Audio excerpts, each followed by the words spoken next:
Hello, everybody. I'm John O'Loughlin. Welcome to McDuff Lives. Thanks for joining me for another edition of McDuff's Mindfields, something I started about 4 years ago and just kept on going and going. So we're up to 278 of these hour-long, more or less, comments and readings and interviews that I do mainly to get across as much as I can the little parts of the big picture that add up to make the whole puzzle come together. And as I've been working on Saxa, once again, I just recently finished my fifth show on Saxa. I've done many more before under different titles, but you and you see what happened, and the idea that my dad was recruited to join Saxa when President Kennedy decided to take the special ops function away from the CIA. That is, except for little things that wouldn't be a big deal, because the Bay of Pigs was a big deal, and the report by the CIA itself, as well as by Maxwell Taylor, who President Kennedy asked to do the report. Asterisk here, my grandfather believes that my dad was an aide to General Maxwell Taylor on that review of the Bay of Pigs. And it's something I'd love to dig into further, but just that's a footnote I like to put down here in case one day somebody else maybe wants to jump down that rabbit hole and let me know if that's true. My grandpa knew what was going on, and my dad confided in him, at least to the extent he could under his oath of secrecy to the office he held. So we were talking a lot about the book called The Secret Team, one of the most important books of the 20th century, written by L. Fletcher Prouty, who was the Air Force colonel in charge of preparing the needs of the CIA for CIA's operations all through the 50s up until the election of President Kennedy.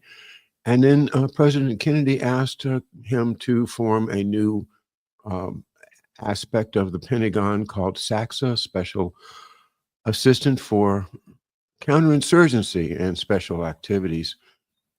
And that in 1962, February of that year, my dad was one of the very first people to join that organization that grew out of the Office of Special Operations, or the OSO, which had been led by Fletcher Prouty.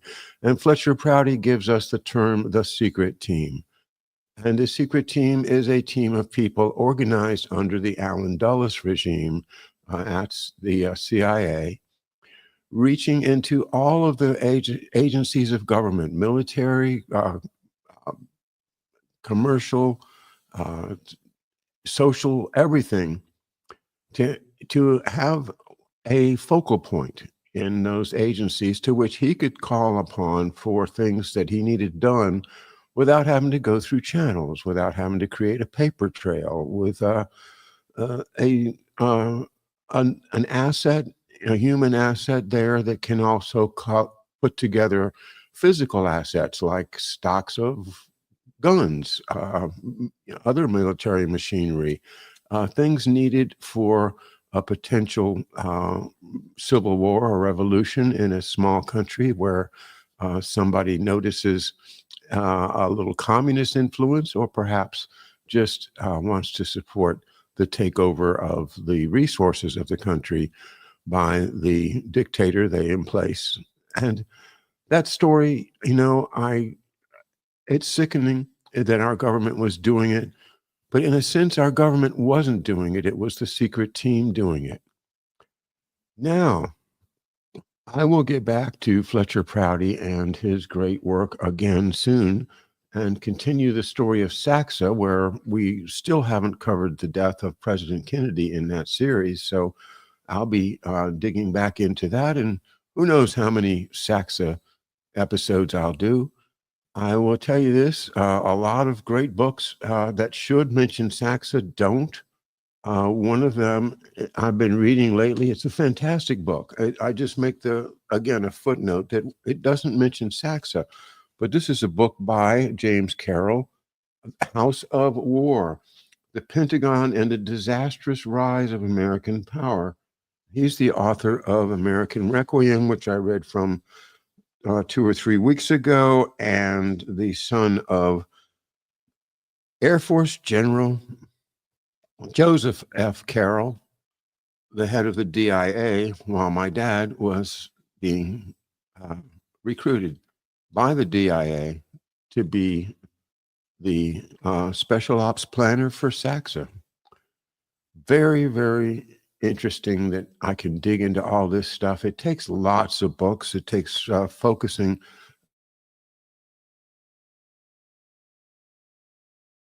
on.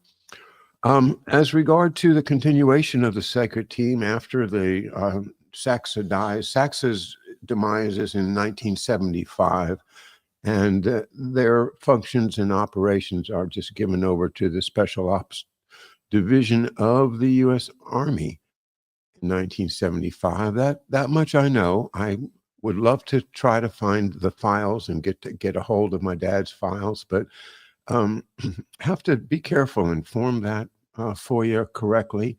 And I'm going to be doing that soon because we do have an opportunity with the new administration to hopefully pry open those old files. What a story it will tell. But look, I'm trying to tell that story on publicly available material. And I think we're doing pretty darn well here at McDuff Lives to make this story part of the American story, the history, the narrative of the United States. This book here was very, very key to me. Jonathan Quitney's The Crimes of Patriots, A True Tale of Dope, Dirty Money, and the CIA. In there, you get the whole story of the Nugan Hand Bank in the chapter called The Drug Bank.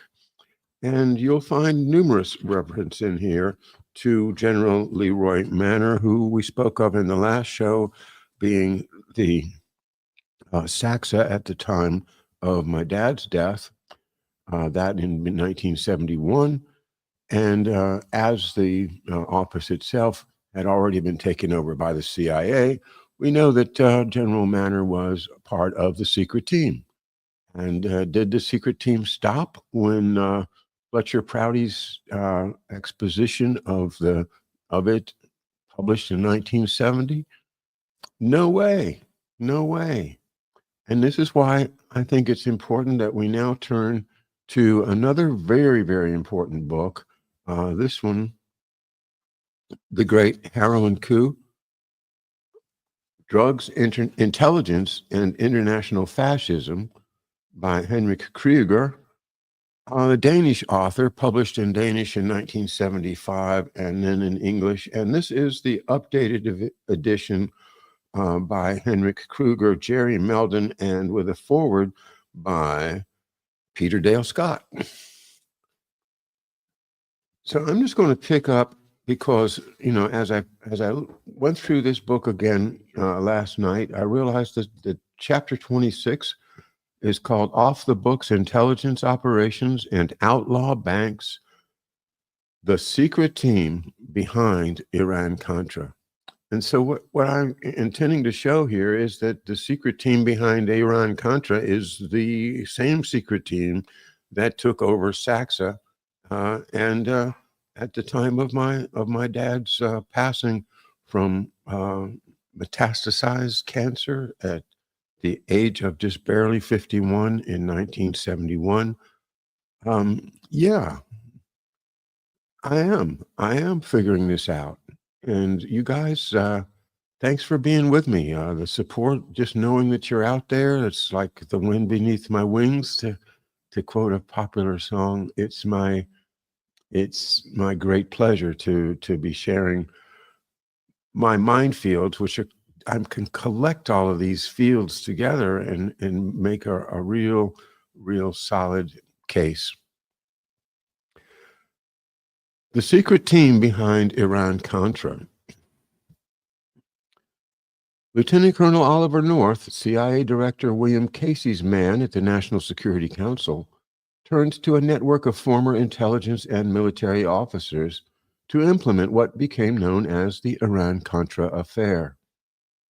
The key actors were Air Force Major General Richard V. Secord, Palestinian-born Iranian businessman and arms dealer Albert Hakim, and senior CIA officials Theodore Shackley and Thomas G. Kleins.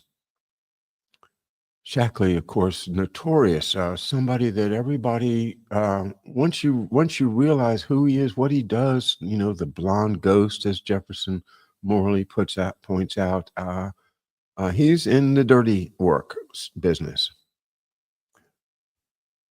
Despite run-ins with the law, some quite scandalous, the network demonstrated a remarkable capacity to survive, thanks to their friends in high places. They had many such friends in the Reagan administration. Before Reagan entered the Oval Office, Justice Department officials had targeted the network in one major investigation and had been asked by Australian authorities to cooperate in another. But the Justice Department narrowed its scope of its investigation and stonewalled the Australians. This enabled the network not only to survive the Reagan years, but to engineer and profit from the illicit supply of arms to both Iran and the Nicaraguan Contras. In the late 1960s, CIA Covert Operations Chief Shackley, his deputy Kleins, and Secord, who was on loan from the Air Force, ran the agency's secret, quote-unquote, secret war in Laos. Well, let's take another footnote here. I used to call them my speed bumps. I got to stop and make a comment, guys. The secret war in Laos is where the TDY action happens that Doug Valentine has identified my father as one of the principal planners of.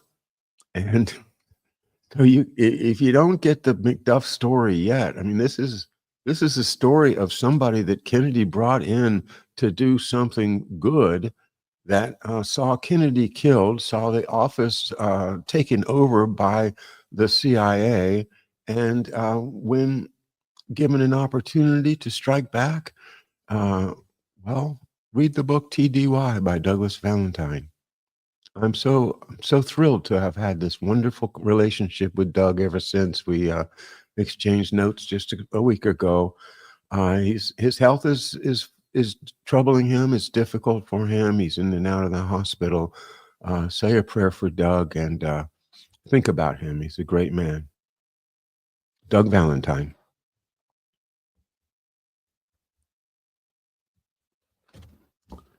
I can't mention Doug without putting up, this is his, real principal book, The Phoenix Program. And, I read that before I read Crimes of Patriots. They go together very well. And again, we do have out here in the public domain, we've got lots and lots of real estate covered with, some of the material here, some of it there. Let's bring it all together. Let's tell the whole story. And the way I think it's easiest for me to do is to tell it in the life of my father.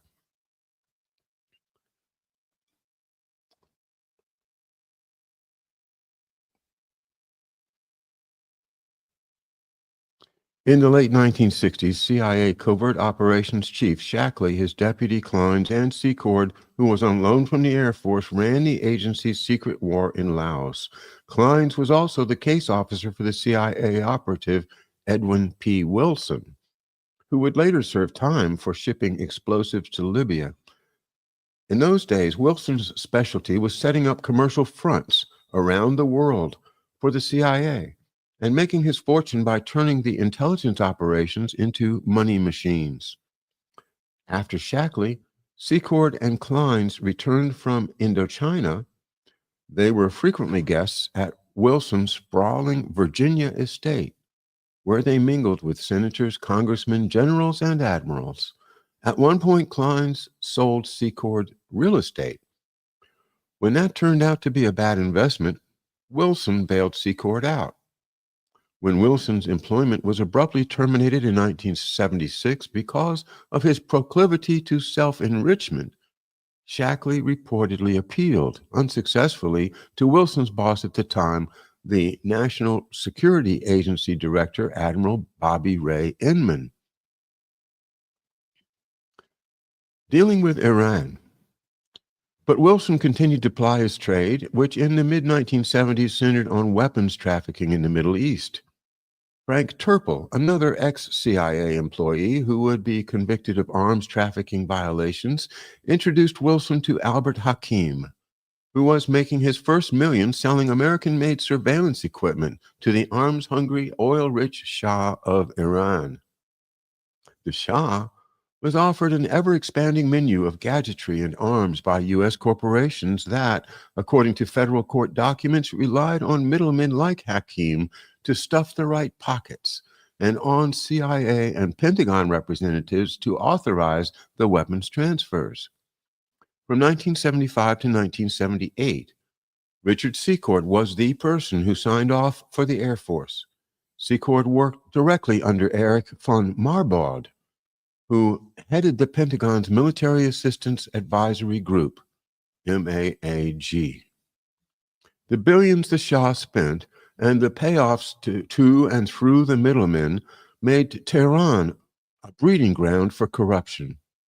Convinced that the Pentagon's representatives were in cahoots with the contractors, the Shah reportedly asked Gerald Ford's Secretary of Defense, drumroll, Donald Rumsfeld,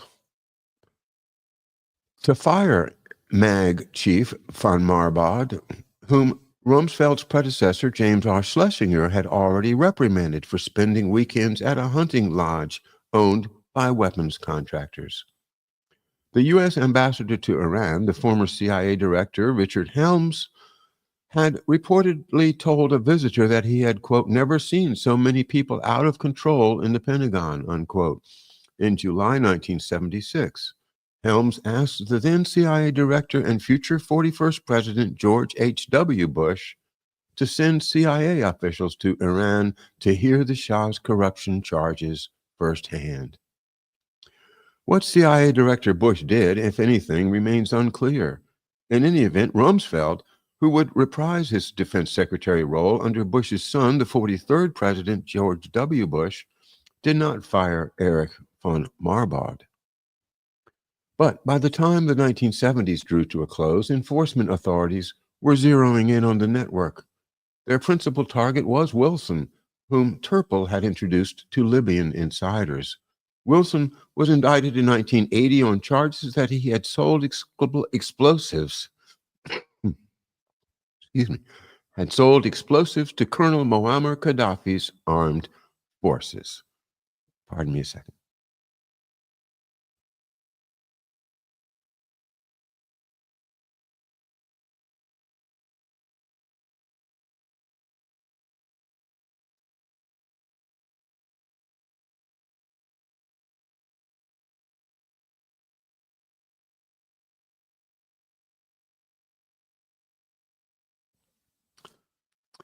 Hey, everybody in the chat room, Laura, Prester, Wendy, and who else is here? Brightmore, Catherine, and thanks for joining me. I'm not looking at the chat because, of course, it'll distract me from my reading as if I'm not already distracted by my own thoughts.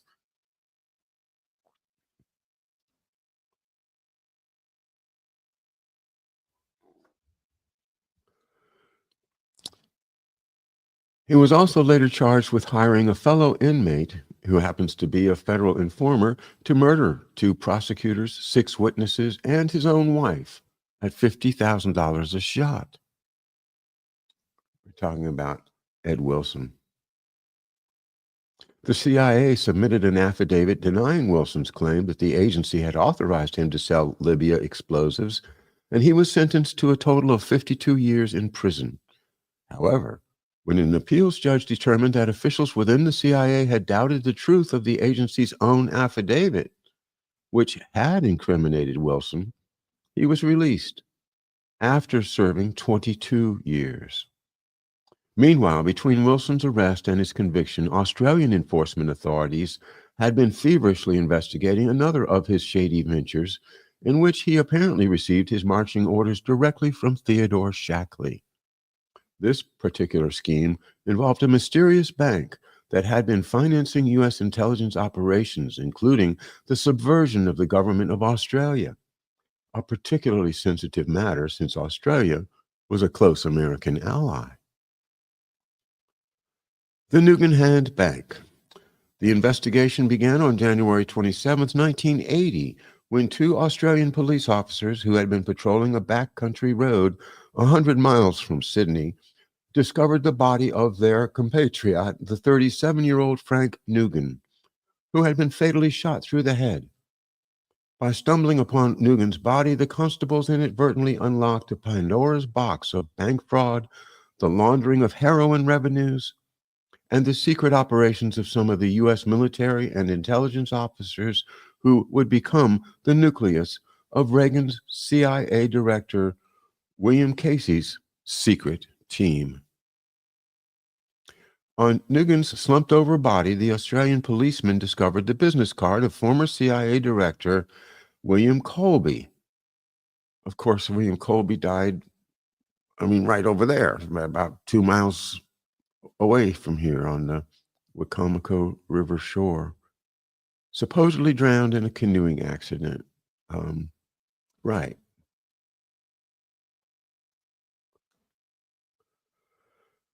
William Colby, who had performed legal services for the now defunct Nugan Hand Bank.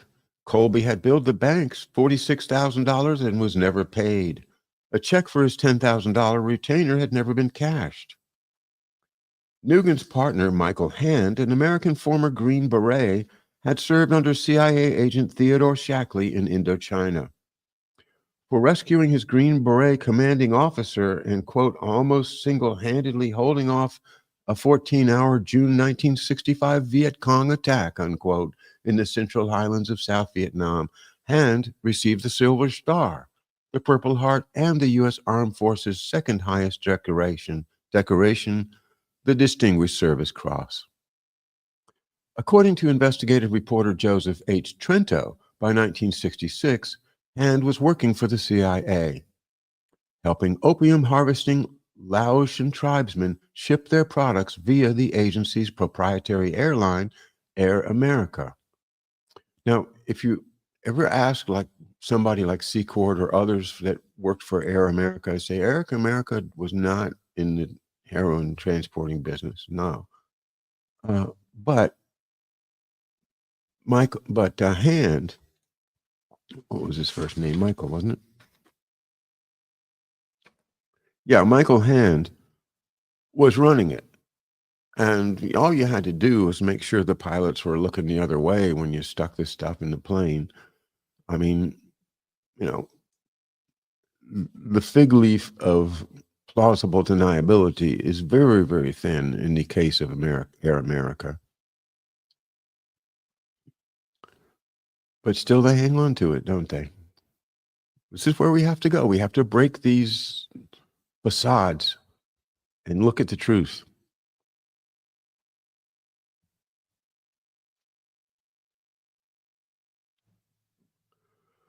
By the following year, Trento writes, quote, Hand was the bagman between the opium warlords and a banking conduit set up to launder drug profits. He used Air America pilots to move the drugs and money, and then, working with U.S. intelligence operative Bernard Houghton, Theodore Shackley and William Colby used the Royal Thai Military Bank to launder the profits. In retrospect, it should have seemed fishy, so to speak, when Michael Hand in 1969 founded Australian and Pacific Holdings in Sydney with the stated goal of developing a resort along the Great Barrier Reef.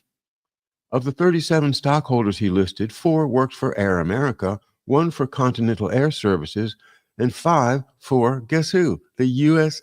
Agency for International Development. Isn't that sweet?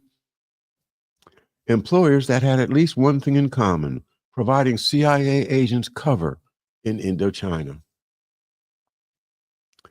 In reality, Australian and Pacific did little other than issue Frank Nugan, a University of California, Berkeley-trained Australian lawyer, successive loans of $16,000, $3,500, and $8,500, which roughly added up to the initial stockholder investment, which apparently never was repaid.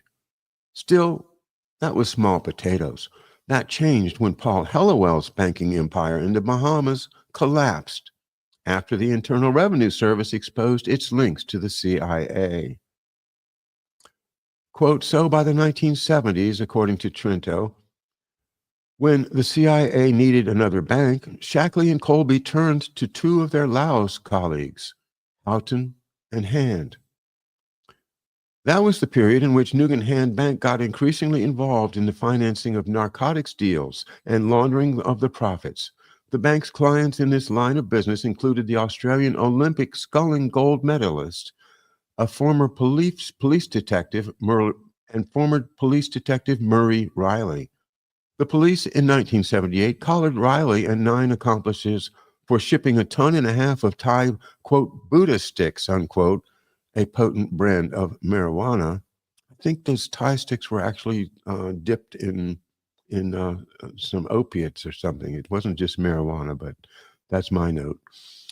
From Hong Kong, they also established that Riley had been exporting 100 pounds of heroin a year to the U.S.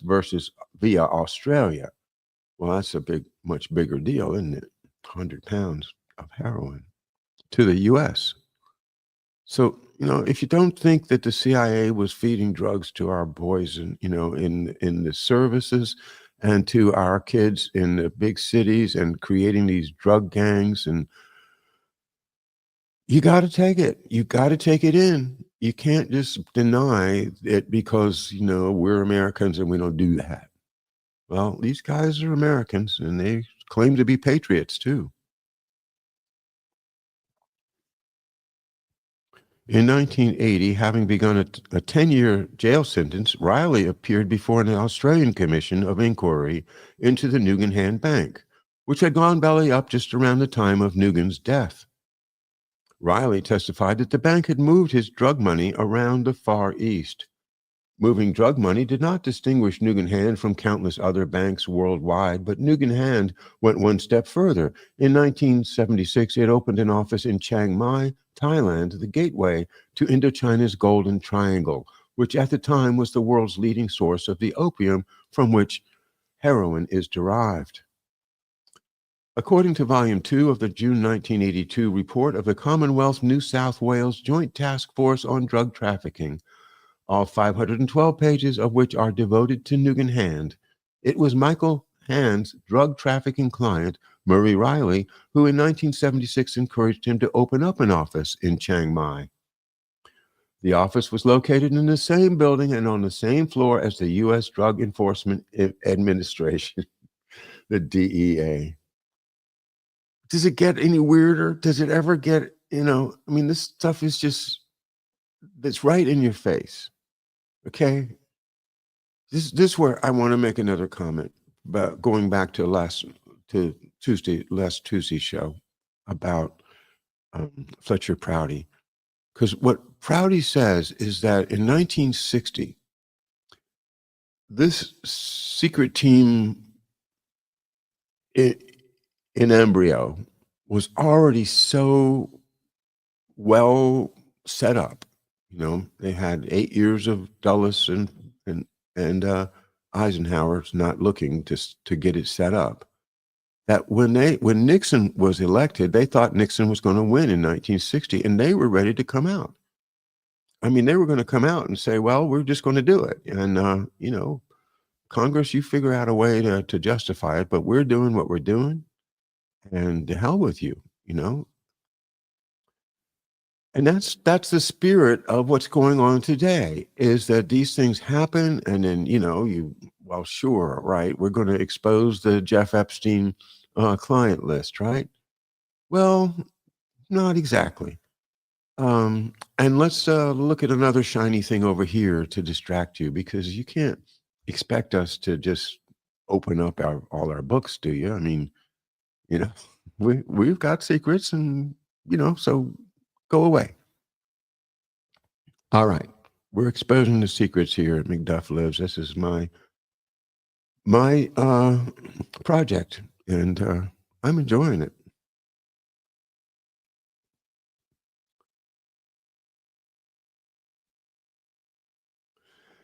It was an interesting arrangement considering the following statement of the bank's Chiang Mai branch manager, Neil Evans, to Australia's drug trafficking task force, quote, "I was never under any illusion that I was to go over there for any other purpose but to seek out drug money," unquote.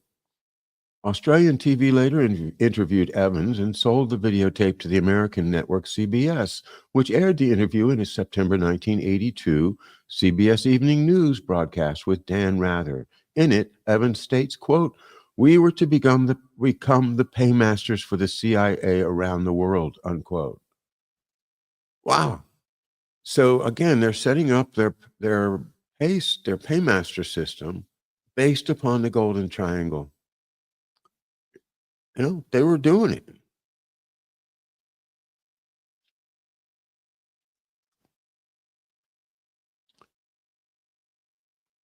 Apparently, then, it was no mere coincidence that by 1977, 4 years after it was founded and the year after it opened shop in the Golden Triangle, Nugan turnover would exceed $1 billion. Of course, none of that was public knowledge when Frank Nugan's lifeless body was found in his Mercedes 3 years later. Even if it had been public knowledge, it's likely that Australian investigators still would have been taken aback, as indeed they were, when they discovered that, among other interesting bank personnel, Nugan president, Admiral Buddy Yates, retired, had been the chief of staff for plans and policies of the U.S. Pacific Command. Whoa! The U.S. Pacific Command, headed by Admiral Buddy Yates, then he retires and becomes the president of Nugan Bank. And you think that the U.S. military wasn't in on this? Well, parts of it was. Most of it didn't know. Most of it would deny it. I mean, how could they possibly think that an admiral, one of the most esteemed positions in the Navy, would be involved in this? How can we even imagine it today? Well, we can, because we see it going on and we almost can't figure out how to get rid of it because it's so, embedded in the system. And we just say, oh, let me throw up my hands. I can't do anything. Well, you guys, by being here, are doing something.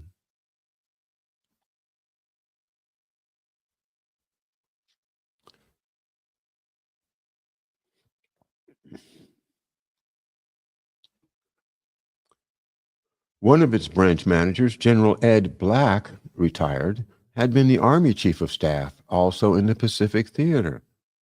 And the consulting firm of Army General Earl Koch, that's Cocke, I always pronounce that wrong, I think it might be Koch, housed the bank's office in Washington, D.C. Not surprisingly, then, no sooner did word of the corpse in the car reach London that, quote, Michael Hand hopped a plane to Sydney, where he was joined by Admiral Yates for a shredding marathon at bank headquarters. Yeah, shredders. They had shredders back then, probably invented by the CIA.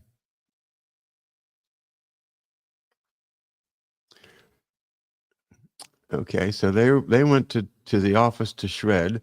Edwin Wilson's CIA case officer, Thomas Clines, who by then had left the agency, arranged the getaway from Australia of the bank's number 3 man, Bernard Houghton.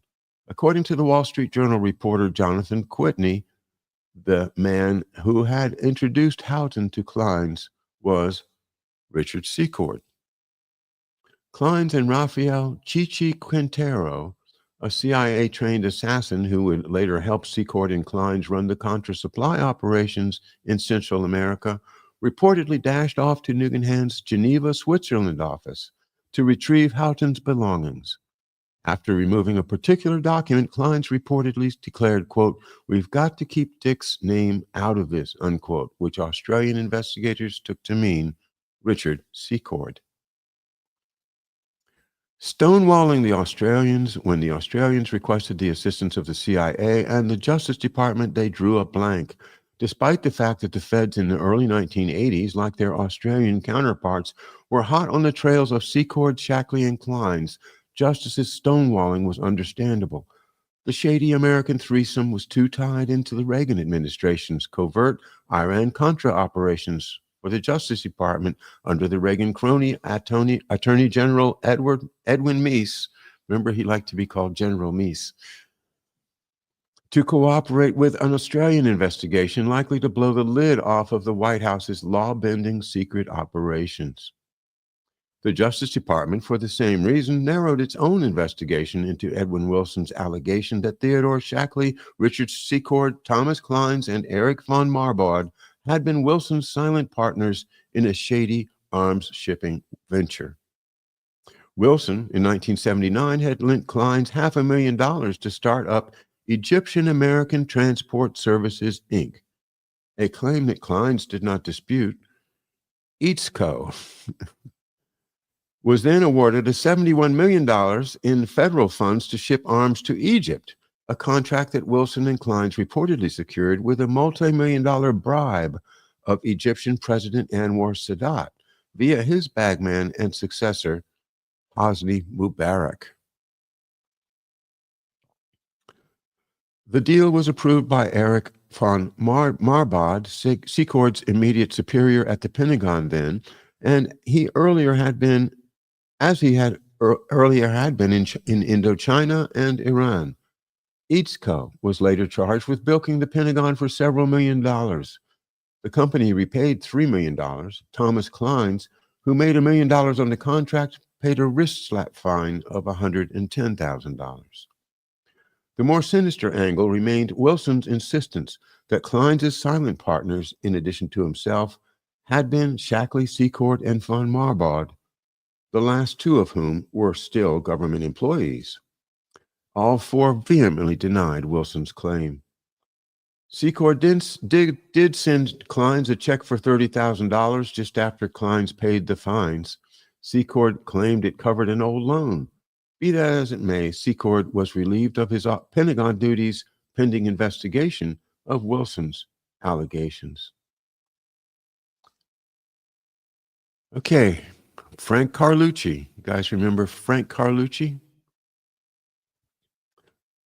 Fortunately for Richard Secord, he was spared the insult of a Justice Department lie detector test and was reinstated without prior consultation with the Justice Department by the former Deputy Director of the CIA, Frank C. Carlucci, who was then the Assistant Secretary of Defense. Carlucci would soon become Reagan's last Secretary of Defense when Carlucci's boss, Caspar Weinberger, who was facing indictment for perjuring himself before the Iran-Contra prosecution team, resigned. President George H.W. Bush would later pardon Weinberger, who had been expected to seek immunity from prosecution in return for testimony that was likely to incriminate Bush. Wow, what a sweetheart deal inside the Defense Department for H.W. Bush. As to Eric von Marbod, he retired in 1981 when he became a target of the Justice Department's investigation of Wilson. Par for the course, he landed on his feet. He was hired as a $200,000 a year consultant by his pal, Carlucci, between Washington appointments had assumed the presidency of Sears Roebuck & Company affiliate known as Sears World Trade. In his eye-opening book, Prelude to Terror, Joseph J. Trento reports the claim of SWT's then chairman, Roderick Hills, that Carlucci operated the company as a secret team front. Hills, the former head of the U.S. Securities and Exchange Commission and advisor to President General Ford, told Trento, quote, "I was shocked to see that Carlucci hired von Marbod when we all knew he was under criminal investigation. When I went down to the SWT office, the place looked like a spook central. I was supposed to be Carlucci's boss, but I soon found out who was boss. Carlucci was answering to a higher authority. And I don't think it had anything to do with world trade or profit. Besides Carlucci, the secret team had another good friend in Michael Ledeen, a State Department terrorism consultant who in 1980 penned a scathing New York Magazine attack on Jimmy Carter's CIA director, Admiral Stansfield Turner, after Turner forced Ted Shackley out of the agency. How clear does it have to be? The secret team. Ledeen told Lawrence Barcella, who was prosecuting the Eatsco case, that Van Marbod was a man above reproach. Ledeen, who had bought the first house that Barcella and his wife had owned, went on to warn the federal prosecutor that the overbilling might have been financing a covert operation. Soon thereafter, the Reagan Justice Department took Barcella off the case. The covert operation that Ledeen had alluded to was most probably the fledgling Iran-Contra affair. Reagan's CIA director, William Casey, and his protege, the National Security aide, Lieutenant Colonel Oliver North, both of whom looked down on conventional military and intelligence resources, asked Major General Secord to whip up an off-the-books intelligence operation. Secord had officially retired from the Air Force in 1983 with the rank of Deputy Assistant Secretary of Defense. He was then hired by the Palestinian-Iranian arms dealer, Albert Hakim, to be director of Hakim's Stanford Technology, Inc. One of Stanford Technology's consultants just happened to be the retired CIA covert operations chief, Theodore Shackley. It was just around the time that Shackley jump-started the Reagan administration's arms for hostages deals with Iran. More weapons for Iran. Shackley in November 1984 rendezvoused in Hamburg, Germany, with the Iranian arms dealer Manuker Ghorbanifar. The same Ghorbanifar had reportedly fabricated a 1981 news story that Libyan hitmen had entered the United States to assassinate President Reagan. Shackley's friend, Michael Ledeen, who at the time was a National Security Council terrorism consultant, vouched for Ghorbaniffar's honesty. The arms for hostages deals with Iran, which would free few of the hostages taken by terrorists in Lebanon, but earn millions for Secord and Hakim, were about to be consummated. Casey and North put Secord in charge of the Contra resupply operation, and Secord recruited his friend Thomas Kleins. According to Hakim, Secord and Kleins were his partners on the supply deals. Secord and Hakim's, quote, enterprise, unquote. Ever heard of the Enterprise? Reportedly sold $22 million worth of U.S. weapons to Iran for its war of survival against Saddam Hussein's Iraq. About $14 million was said to be diverted to the Contras. The remaining $8 million was apparently the profit for Secord and Hakim. The diversion of the $14 million was the principal crime for which North, Secord, and Hakim would later be charged by the Iran-Contra special prosecutor, retired Judge Lawrence E. Walsh. North, Casey, and North's bosses at the National Security Council, Colonel Robert McFarland and Rear Admiral John Poindexter, must have known that Shackley, Secord, and Kleins had been tainted by connections to Edwin Wilson, connections that had brought early retirements to all three. It should also have been known to the congressional committees that investigated the Iran-Contra affair. The congressmen and senators should have at least read the blockbuster bestseller on the Wilson case, Manhunt by Peter Maas, which had been published in the summer before the scandal broke. Maas told the U.S. News Report that the committee really flubbed it on the second Secord Kleins thing. They were ill-prepared. At one point, Secord, in an angry letter to Manhunt's publisher, threatened to sue the author for libel, labeling a malicious charge not supported by any evidence. Maas's suggestion that the general had been involved in dubious activities with Edwin Wilson. But Maas, a thorough, old-school investigator, told the New York Times, quote, I'm not retracting anything. I have double and triple sources, unquote. A former close associate of Thomas Kleins later confided that Kleins had acknowledged having Secord as his silent partner in the Eatsco venture, along with Theodore Shackley, who helped trigger the arms for hostages deal. as well as Wilson and von Barbad, who apparently played no significant role in the Iran-Contra affair. The Congressional Iran-Contra Committee never interrogated Clines, who refused to testify without immunity and was never granted it. Why Clines was not subpoenaed and, unlike Secord and Hakim, not indicted, will forever remain a mystery. The uncommon skill and dedication of Iran-Contra Special Prosecutor Lawrence E. Walsh and his team proved to be no match for the ability of President George H.W. Bush to issue silence-buying pardons to his convicted and indicted colleagues.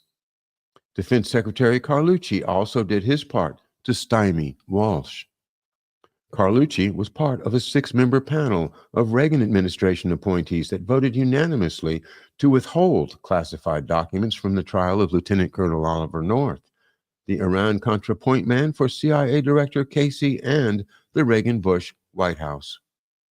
But Iran-Contra was child's play compared to what Reagan, Bush, and Casey got America into But Iran-Contra was child's play compared to what Reagan, Bush, and Casey got America into in Afghanistan. And when Nugenhand went belly up, they found an even bigger outlaw piggy bank to tap into.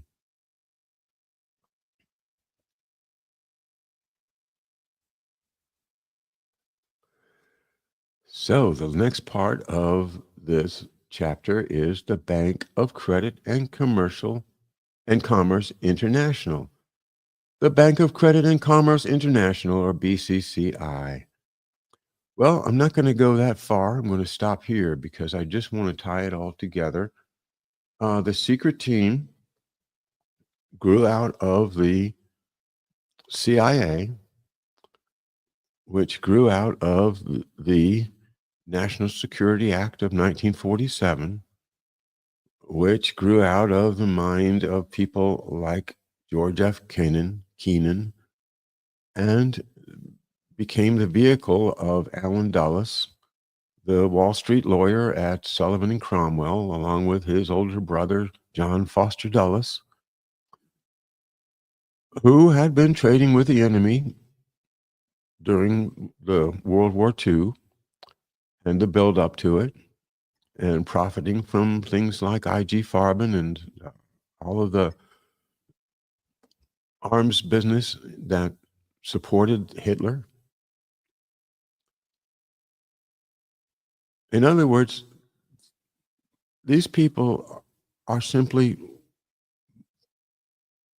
corporatists.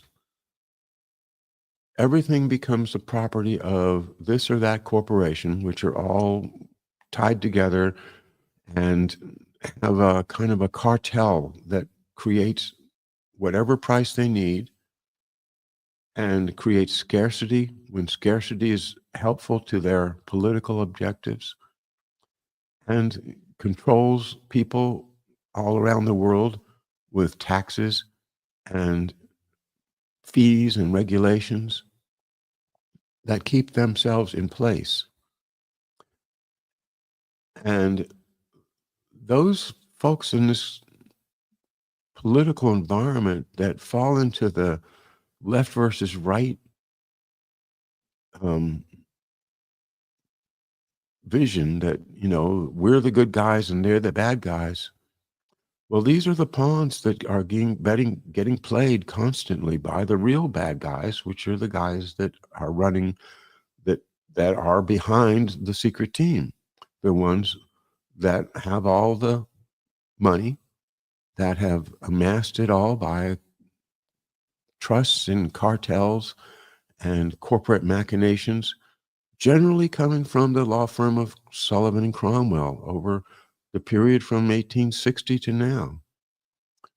It's an ongoing project, and the best name that I can call it is fascism, the corporate control of government joined together to control the people, to keep us ignorant, to keep us working, to let us die off as early as possible when we're no longer working for them, and to reduce our population as needed whenever they feel like it by any means necessary. And who will do that? Who will do that? The secret team will do that. You know, people like Admiral Buddy Yates. How stupid do you have to be to not recognize that this is destroying the youth of America to support this heroin business that ends up in America? How stupid do you have to be? And yet, you know, and you know, God bless him, Jonathan Whitney himself put right here in the end of his book. Oh, I'm sorry, pardon me. Right here, there's so many books up here, they fall down. An afterword called The True Patriots, written by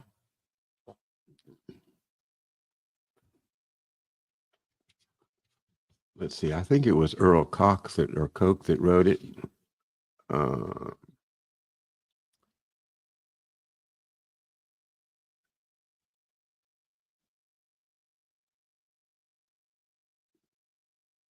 Oh, this is Admiral Yates. This is Buddy Yates, okay, saying, "Hey, Whitney, you know, you're slandering us. You're making you're making people who are, you know, great patriots into some type of bad people. We're not. We're not. We just have sworn us this oath of secrecy, and we can't talk about it. And so, you know, you're making us look like the bad guys, but we're not the bad guys." That's what he said. But my vision of America does not include selling heroin to teenagers. I'm sorry.